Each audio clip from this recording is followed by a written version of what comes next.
Hola, muy buenos días, jóvenes estudiantes de la licenciatura en Derecho del Tecnológico Universitario de Aguascalientes. Vámonos ahora con la unidad número 5 relativa al Estado compuesto y al sistema federal. Recordarán cuando vimos en este caso la Constitución, las unidades 1 y 2, que hablamos también de las formas de gobierno, específicamente la 2, que hay estados que se consideran simples y compuestos. Simples cuando pues, prácticamente en ese estado, en ese país, el control lo tiene una sola persona, ¿no? Mientras que un estado compuesto se distingue por la presencia de, puede ser, los tres poderes y sobre todo de un sistema federal, porque hay un equilibrio en que hay un gobierno federal, los gobiernos de los estados e incluso lo vamos a ver, la parte municipal, como vamos a ver. Y en los antecedentes, en 1787 fue la primera constitución o la primera adopción de un modelo de gobierno federal. Lo tenemos en los Estados Unidos de América, en donde las 13 colonias deciden unirse, formar un gobierno federal, en donde el gobierno, la federación tuviera el control de determinadas cosas y los estados de otras. Se establecerían las facultades, pero buscando la unidad, sobre todo, del país. El modelo federal también tuvo serias discusiones. En todo el siglo XIX en México, entre las ideas francesas y las ideas de la independencia de los Estados Unidos, las vimos reflejadas en las luchas del siglo XIX. Recordarán la lucha entre liberales y conservadores. Los liberales que eran federalistas y los conservadores optaban más por el modelo centralista. La primera constitución en México que se tiene efecto es la de 1824, seguirá la de 1857 y la de 1917. Cabe señalar que entre la 1 y la 3 de la 2 de esta federal existieron la de 1836 y 1843 en la época de López de Santana, que eran constituciones centralistas como tal, y hasta el triunfo de lo que podemos decir de esos liberales en el 57 es cuando va adoptando México y madurando hacia ese modelo federal. Bien, el sustento, más que la idea que digamos, pues decidimos llamarnos República Federal, no. La Constitución establece ese rango y lo legitima. En el caso mexicano, el artículo 40 de la Constitución, fíjese, es muy importante. Recuerden que también deben de leer las diapositivas y el libro de texto que yo les hice llegar. El artículo 40 de la Constitución nos dice que es voluntad del pueblo mexicano constituirse en una república, dice, representativa. Es decir, hay que votar para que como tal se pueda llegar al poder y renovarlo. Por eso es una república. La monarquía es vitalicia y se hereda, mientras la república se está renovando constantemente. Entonces quedamos democrática, representativa, o sea, porque es por la vía del voto, dice federal y compuesta de estados libres. Federal porque adopta esta forma de gobierno, que es la que estamos abordando, y la parte de las células que lo integran vendrán a ser los propios estados federales, cada uno. Vean, desde Aguascalientes hasta Zacatecas, si hablamos en el orden eh, alfabético, y todos, tanto la federación, el gobierno federal, como los estados se regirán por la constitución. Y bien, deben de recordar también que cuando vimos esos principios formales de la Constitución nos hablaba de esos principios de unidad. Y ahora, ¿cuáles son los elementos que tiene un Estado federal? Que miren, cuando hay conflictos entre los estados, no los resuelven los estados a balazos ni otra cuestión. O el gobierno federal con los estados, no.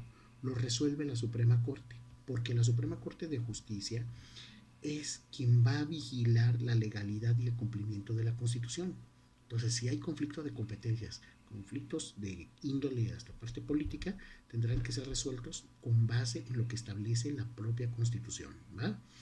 La distribución de competencias, es decir, qué le compete al gobierno federal y qué le compete a los estados. Esto estará determinado también por la propia Constitución para ir determinando, y ahorita vamos a ese caso de qué compete a cada quien. La autonomía. Ustedes ven en sus actas de nacimiento que de repente dice Estado libre y soberano de Aguascalientes. Eh, el tema de soberanía sobra. Libre sí. Soberano porque a fin de cuentas la soberanía indica que no hay nada sobre él. Y sobre el Estado sí hay. Y es la Constitución. No tanto el gobierno federal, porque hay un pacto de qué acciones le corresponden a uno u otro, pero la Constitución federal sí está arriba. Es más correcto hablar de autonomía, determinar sus propias leyes que no contradigan a la Constitución, seguir con el gobernador que se quiera, porque también la condición es que en esta participación, que es el cuarto elemento, cada estado federado debe ir acorde a la voluntad nacional. Ese es el principio de la unidad. La unidad no puede estar cada estado por su cuenta, si no estaríamos hablando de un estado muy débil, y aquí se trata de que todos vayan unidos en la propia Constitución y de acuerdo al interés de la federación. Bien, los elementos que se tienen también para este Estado federal es que hay un ordenamiento constitucional federal común, es decir, una constitución para el país. No hay opción A, ni B, ni C, hay una sola, que rige a todo el gobierno federal, estados y municipios, es decir, todo lo que sea competencia del Estado. La ciudadanía es federal, no hay ciudadanos de Aguascalientes o Zacatecas, los ciudadanos son de mexicanos, ¿correcto? Y lo regula sobre todo el gobierno federal. La acogida del principio de separación de poderes. Es decir, así como está la separación de poderes a nivel federal, también debe de estar a nivel estatal. Es decir, con el gobernador, el Congreso local y el Supremo Tribunal de Justicia. A nivel nacional, vean, el presidente es el titular del Ejecutivo, la Cámara de Senadores y de Diputados están a cargo del Poder Legislativo y el Judicial con la Suprema Corte de Justicia. Correcto. Entonces, vamos a ver. Los territorios de México van a estar subordinados a los ordenamientos federales. También la distribución de competencias entre la federación y los estados. La Constitución dice, a ver, esto le compete a la federación y esto a los estados. Ahorita nos vamos al artículo 124. Y que el siguiente es el reconocimiento de esa autonomía de la Constitución respecto a los estados. La Constitución no se hizo por los estados, la Constitución está más allá de la federación y los estados. Por otro lado, tenemos el artículo 43 de la Constitución, que es importante tenerlo aquí considerado, porque es el que nos dice cuáles son los territorios que comprende el país. Nos dice las entidades federativas desde Aguascalientes hasta Zacatecas, como también islas, mares, espacio aéreo, espacio subterráneo. Las embajadas, recuerden que aunque están en el extranjero, consulados, también son territorio mexicano. Las aeronaves y buques navegantes, buques, en este caso en mar, naves marítimas, que van a estar también, si tienen bandera mexicana, son parte de esa extensión territorial y aplica como tal la Constitución. Entonces, ahí es donde se aplica y tiene vigencia. También el artículo 73 de la Constitución determina la facultad que tiene el Congreso para admitir un nuevo Estado o crear otro Estado dentro de la República. Bien, el artículo 124, es un momentito, se los mencioné. Dice que las facultades que no están expresamente asignadas a la federación se van a entender reservadas a los estados. Esto significa que todo lo que dice la Constitución, que esto es para la federación, va a ser para ellos. Y lo que no se menciona ahí, lo pueden asumir los estados. Ahí, en esa parte, sobre todo, es muy importante tener considerado que la Constitución de repente dice, esto le corresponde a la federación, esto es a los estados. Pero da también la opción que así como designa a los estados, si no están consideradas como esa opción B a la federación, también las pueden asumir los estados. Y aquí hay un elemento que también puede pasar desapercibido. El artículo 115 de la Constitución nos establece cuáles son las funciones de los municipios.